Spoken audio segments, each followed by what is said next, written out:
आपसे एक अनुरोध है, कृपया एकांत में बैठ जाएं। इसे महसूस करने के लिए अपनी पूरी एकाग्रता और शांति को साथ लें। तो चलिए शुरू करते हैं।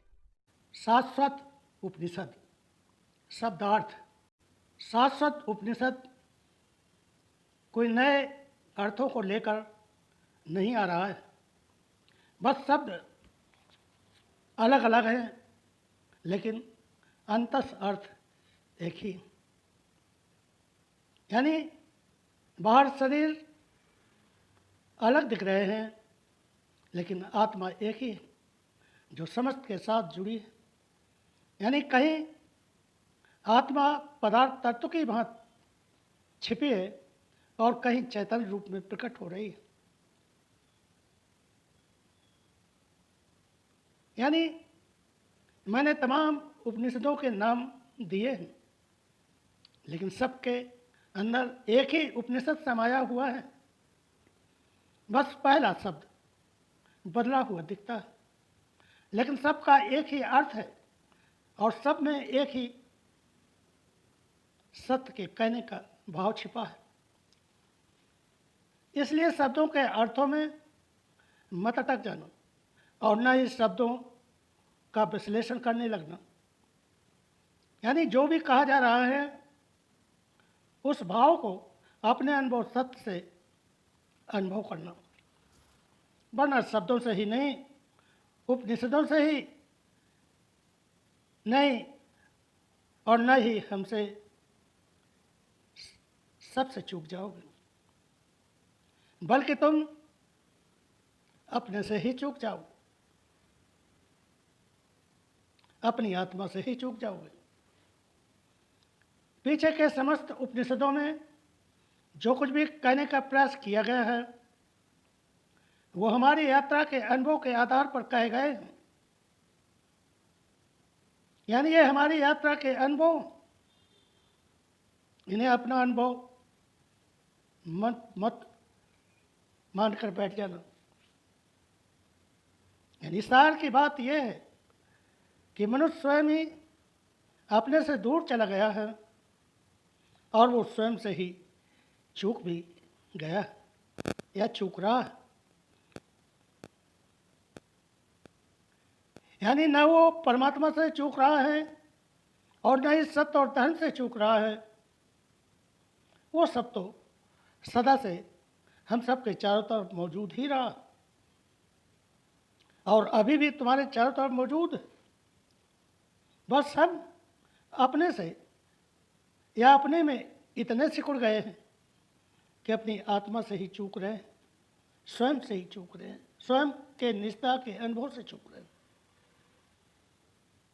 मैं इस बात को फिर से दोहरा दूं कि तुम न सत्य से चूक रहे हो और न ही आत्मा और परमात्मा या खुदा से ही चूक रहे हो, बस खुद से चूक रहे हो। खुद से मिलना है, खुद में खुदा मिल जाएगा। उपनिषद यानी स्वयं सत्य का अनुभव, जिसे हम सबको स्वयं ही अपने अपने अंतस में प्रवेश होकर अनुभव करना पड़ेगा। याद रखना, बाहर के मंदिर, मस्जिद या तमाम तरह के मठ या तमाम तरह के भगवान या खुदा आपको कुछ भी नहीं दे सकते, वरना अब तक पूरी मनुष्य जाति धर्म को उपलब्ध हो जाती। लेकिन संसार की हालत देखते हो। अभी कल ही में समाचार में देख रहा था, जिसमें कुवैत के बारे में बताया जा रहा था कि वहाँ का भोजन क्या है जो वहाँ आम तौर पर खाया जाता है। उसमें बस पशु पक्षियों के ही मांस को दिखा रहे थे। यानी ये बात केवल किसी एक देश की ही नहीं है, ये पूरे जगत में चल रहा है।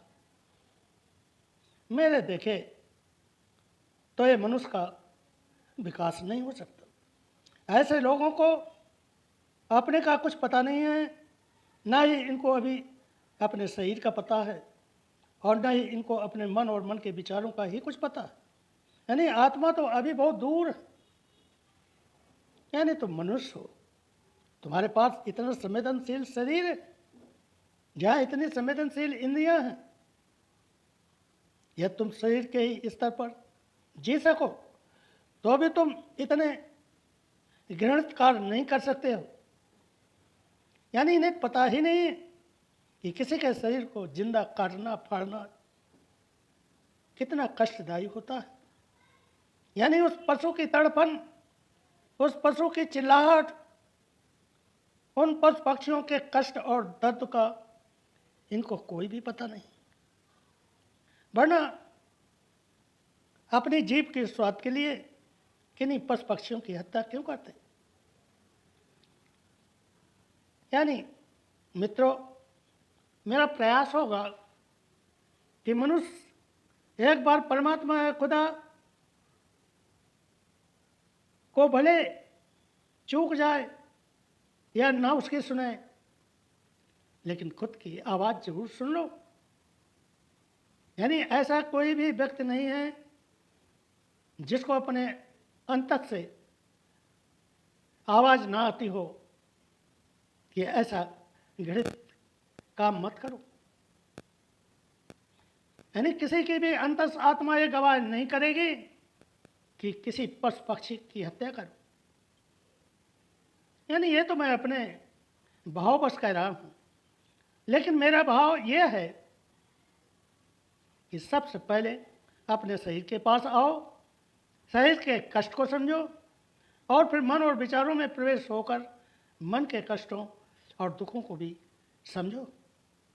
यानी इसके पहले कि तुम तथाकथित धर्मों या तथाकथित धार्मिक लोगों की सुनने में लग जाओ, तुम अपनी ही आत्मा की या अपनी ही निष्ठा की आवाज़ को सुन लो।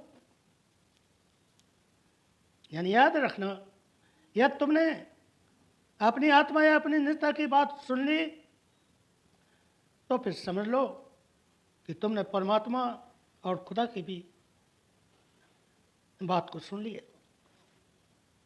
मेरा प्रयास होगा कि मनुष्य सबसे पहले अपने अंतस में प्रवेश हो और स्वयं ही अनुभव करे कि हम कौन हैं, कहाँ से आते हैं और कहाँ चले जाते हैं। और तब पाओगे कि एक ही शून्य, एक ही निराकार सत्य है जो सनातन है, सदा से है, वही शाश्वत है, वहीं से हम सब आए हुए हैं। यानी शाश्वत का कोई नया अर्थ नहीं है, ये वही एक ही सत्य है जो एक पदार्थ तत्व से लेकर इस मनुष्य तक समाया हुआ है। यानी एक ही जो शाश्वत है वही एक तत्व में समाया है जहाँ वो अभी अचेतन अवस्था में है। वही शाश्वत ही उस बुद्ध पुरुष में भी समाया है जहाँ वो प्रकट हो गया है। यानी यहाँ हर मनुष्य शाश्वत है, सनातन है, जिसका असली रूप निराकार अस्तित्व है। यानी वही हमारे अंदर है और हमारे बाहर भी फैला हुआ है। यानी वही एक पशु में है और वही तुम्हारे अंदर भी समाया हुआ है। आप सोच सकते हो कि तुम किसकी हत्या कर रहे हो, किसको सता रहे हो या किसका शोषण कर रहे हो। बस मित्रों, इतना भर समझने की ज़रूरत है कि हमारा होना बस ये शरीर ही नहीं है और न ही हमारा होना इतना ही है जितना अपनों को संकीर्ण मानकर बैठे हुए। तुम्हारा ही विस्तार ये जगत है, तुम्हारा ही विस्तार या तुम्हारा ही होना उन पक्षियों में भी छिपा है। और यदि इतना पता चल जाए तो मैं समझता हूँ कि कोई भी मनुष्य ऐसा नहीं है कि जिसके अंदर करुणा या दया न छिपी हो, क्योंकि सबके अंदर आखिर एक ही तो समाया है, एक ही सत्य है,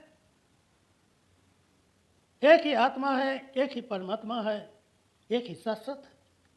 मित्रों, मैं चाहता हूँ कि मनुष्य अब कुछ हटकर सोचे, हटकर समझे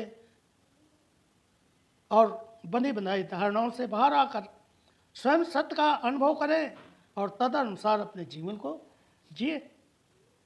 यानी मेरा विश्वास है और अपने जीवन का अनुभव भी है कि मनुष्य कितना ही भटका हुआ हो या कितना ही वो गलत हो गया हो या गलत मार्गों में चला गया हो, यदि वो चाहे तो अपने सत्य मार्ग में आ सकता है और इसी संसार में, इसी जीवन में और इसी शरीर से, मन और विचारों से वो परम आनंदित भी रह सकता है।